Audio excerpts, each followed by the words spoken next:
ఎన్ని ప్రసంగాలు చేసినా ఎన్ని మాటలు చెప్పినా అది శుష్క వేదాంతం అవుతుంది తప్ప తన అనుష్ఠానానికి తన ఆచరణకే పనికిరానిది ఇతరులకు చెప్పడానికి అధికారం ఏముంటుంది?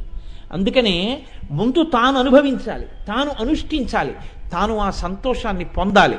పొందితే తప్ప ఇతరులకి చెప్పడానికి తనకు అధికారాన్ని ఉండదు. అందుకే పరమహంస అంటారు, శిథిల దేవాలయమునందు శంఖమూదకు అన్నారు ఆయన. శిథిలమైపోయినటువంటి దేవాలయం, దాంట్లో పూజ లేదు, అక్కడికి వెళ్ళి శంఖం ఊదావు నువ్వు. ఊదితే ఆ శంఖనాదం విని గుళ్ళో పూజ అవుతోందని అందరూ వచ్చారు. నిన్ను చూసి గుళ్ళోకి వెళ్ళారు, అది అలాగే ఉంది బూజులు పట్టి. ధూర్తుడా, ఎంత పని చేశావురా, పూజ లేని గుడికి శంఖం ఊదావు, మేము ఏమిటి గుడికి పునఃప్రతిష్ఠ అయిందా అని వచ్చాం అని వెళ్ళిపోయారు. శంఖం ఊదినవాడు నిందింపబడ్డాడు.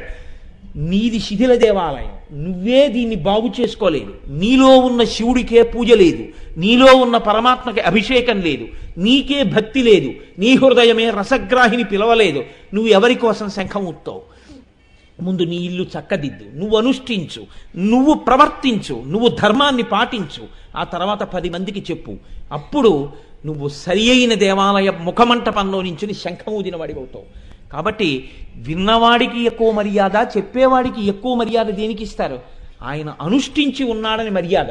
మీ అందరూ ఇంతమంది కింద కూర్చున్నారు, మీ అందరూ నాకన్నా అధికులే, మీరు ఎందుకు కింద కూర్చుని నాకు ఇంత వేదిక వేశారు అంటే మీకు ఒక నమ్మకం, నేను చెప్తున్నది నేను నమ్మానని, నేను లోపల చాలా సంతోషించి పొంగిపోతూ మీకు చెప్తున్నానని మీరు నమ్ముతున్నారు.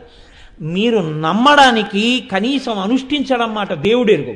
నాకు ఆ నమ్మకమే లేకుండా పుస్తకం పెట్టుకుని నేను చెప్తే లోపల నమ్మకం లేని పలుకులు నేను నా పెదవుల మించి పలికితే ఎవరిని ఉద్ధరించడానికి ఆ పలుకులు? నాకన్నా డబ్బుల కోసం నటించినటువంటి నటుడు కొన్ని కోట్ల రెట్లు యోగ్యుడవుతాడు.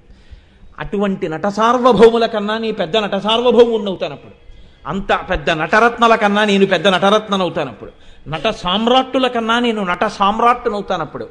నువ్వు నటించిన నటన చేత పాడైపోతావు. ఎందుకు వచ్చింది? నువ్వు అనుష్ఠించు.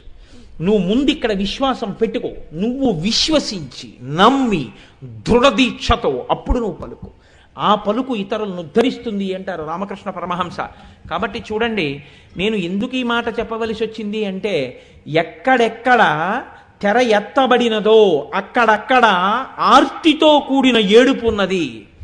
నాకు భగవంతుడు కావాలని ఏడిచేవాడు ఒకడుంటే, అది కూడా చాలా గొప్పగా ఈశ్వరుడి కోసం, ఏ కోరిక లేకుండా, నాకు బట్టల జత కావాలని, మా అబ్బాయికి ఉద్యోగం కావాలని, మా అమ్మాయికి పెళ్ళవ్వాలని ఏడవడం కాదు, ఒక్కసారి ఈశ్వరా నా కంటికి కనపడవా అని ఏడిచేవాడుంటే